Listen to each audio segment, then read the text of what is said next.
The world's largest cargo sailboat finished its first Atlantic crossing on Thursday. The port of Baltimore welcomed the Neoliner Origin, a near 450-foot-long sailboat with its cargo of Renault vehicles, machinery, French liqueurs, and other merchandise. The boat earlier stopped at Saint-Pierre and Miquelon, a French overseas territory near Canada. But the crew of the Neoliner Origin had to partially rely on its motor for the crossing after a storm damaged its aft sail. The design of the Neoliner Origin aims to reduce greenhouse gas emissions by 80 to 90% compared to traditional diesel-powered cargo ships. Jean Zanotini is CEO of Neoline, the French ship owner which commissioned it. He says it'll take about 6 months to gain a better understanding of its performance.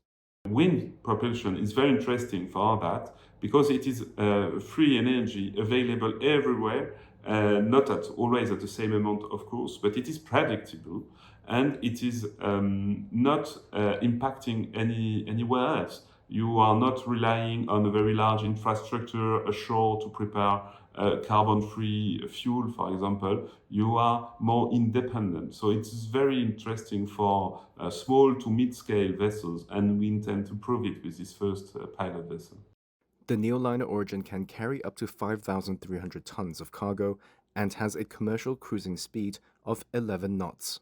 It aims to operate monthly rotations between Europe and North America. French naval engineering firm Mauric was in charge of designing the ship. CEO Vincent Séguin said it was a challenge to balance economic viability with environmental innovations. C'était de comprendre ce qui s'était fait en son temps, pourquoi ces It was about understanding what had been done in the past, why this technology had been abandoned, and above all, rethinking this architecture with completely new constraints, whether regulatory or technological, with much smaller crews.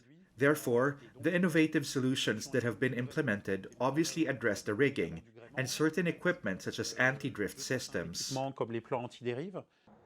While newly designed wind propulsion systems like those on the Neoliner Origin are more efficient at cutting emissions, the UK National Clean Maritime Research Hub says other systems like adding sails to existing boats also exist, and such retrofitted vessels can achieve emissions reductions of 5 to 20% with no operational changes and up to 30% when optimized for wind conditions, meaning it's never too late or too costly to adapt to new winds of change.